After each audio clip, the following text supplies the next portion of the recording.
creature has powerful claws and fangs formed from hardened and identifiable tissue. Two of the incisors appear grossly malformed and discolored. Blood is like nothing I've seen. We always like to base our stories in some sort of real-world truth, a piece of folklore or a piece of mythology. With vampires, obviously, there's so much to choose from cultures all the way around the world. So rather than pick one particular legend, we thought it would be fun to create a monster that ties all of those legends together in some way. So we had an idea for a creature that lives underneath the ground and emerges every few years. Our vampire is actually an alien parasite. It invades a host body. The creatures that you see in House of Ashes, the winged demonic creatures, were actually once an intelligent race of cosmic nomads travelling through the stars on this big generation ship. They somehow picked up this alien parasite and it ravaged through their crew, and their ship went out of control and crash landed into prehistoric Earth, where it was buried under the ground in what is now the Zagros Mountains. Being a parasite, this alien slug needs to find a host body, a living body or a recently dead one. Once it invades that body, it grows inside it, killing the host if host is still alive. And its tendrils reach out into the host's brain and hijack its central nervous system, sort of reanimating it. It then goes on the hunt for blood.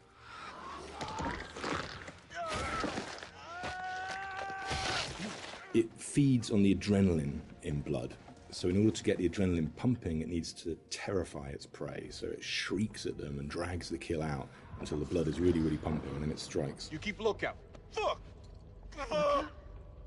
Lookout for what? We wanted to show the viewer different forms of the creature and make them think that initially it's a demon, then they think that it's a vampire, and then finally the revelation that it's an alien. So just to explain where the parasites have come to infect some of our game characters, this shows a game character who's going through different stages, is infected, starts to affect the character, and there's a final look from that where the fangs are coming through the skull. So that's one of the developments of how our classic vampire is actually a host. Another example of that is an Acadian warrior who's been taken over by the parasite, and again the fangs have come through, the vines are poking through the head. This human is now being taken over, his skin is dying, the parasite is trying to grow within. But we progress that into looking at the design on the alien demon, I call it. This had to have very unique elements that came through from the head design. So we've got a very animalistic head here, but also we've got the fangs. These fangs are coming from the parasite that's within, so the fangs are coming through. It's almost deforming the shape of the host. Oh, shit. What the fuck happened to your teeth, buddy? We refined that further to what is our final head, where the ear is part of the skull and it flexes open. A bit like a frill lizard, where the frill of the canopy comes out, our head is actually moving apart. And we've got illustrations that show that, where the head is dormant and is concealed, but then as it hears and wants to resonate, the skull expands open. And that then allows the creature to hear and pick up on anything within the environment.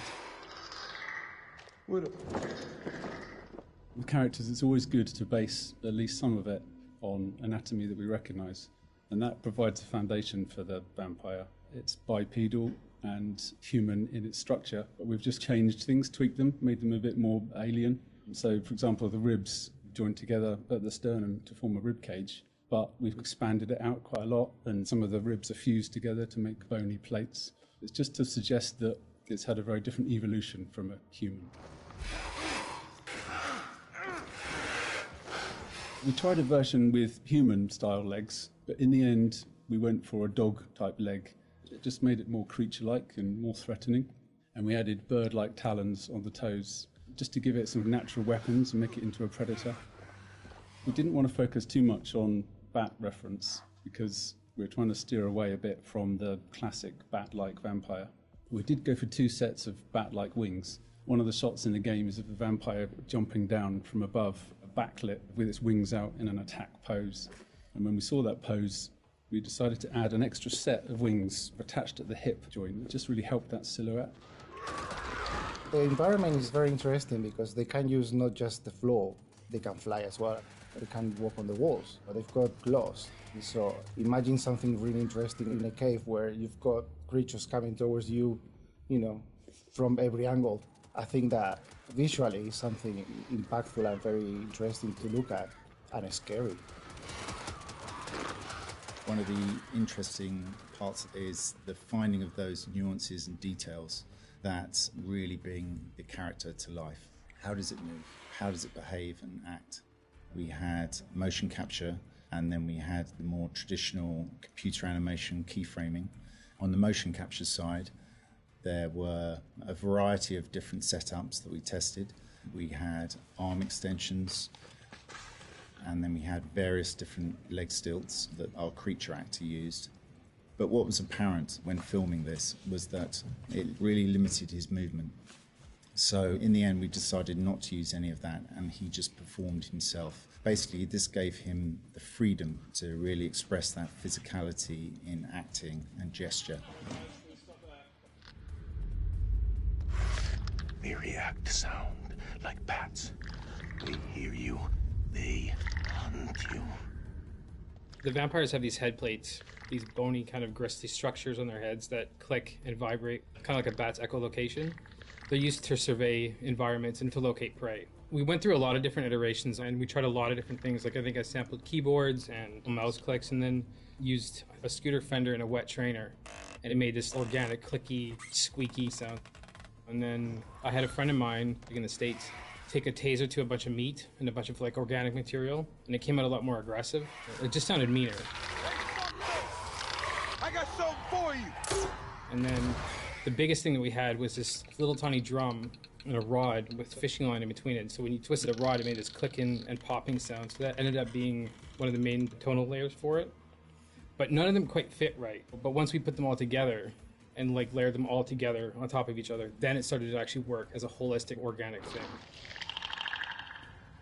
Something entirely new to House of Ashes, which is a classic horror movie trope, is the vampire point of view shots, which we use a very wide lens, and we use some perspective distortion on those shots, which helps sell the power and hunger of the vampires as they're chasing the soldiers, and it helps make the soldiers feel very small and very weak.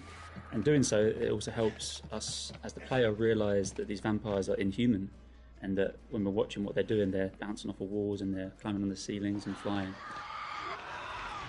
At any time in the game, the players could be running through an endless maze of tunnels, and we use very tight shots on these with a lot of handheld, a lot of tilt again, to emphasise this claustrophobicness and this tension and not being able to see what's chasing them.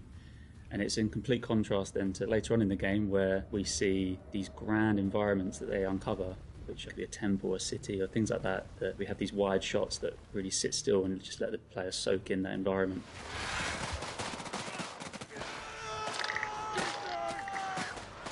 This is the most complex creature that we have ever animated in the studio. But the challenge is more than a challenge, is the fun to do it. Because it's not a real creature. You can push it in a way that you can use your imagination to make it more interesting. We're facing an enemy we know zero about. An enemy of unknown size and their home turf. Sucks to be us.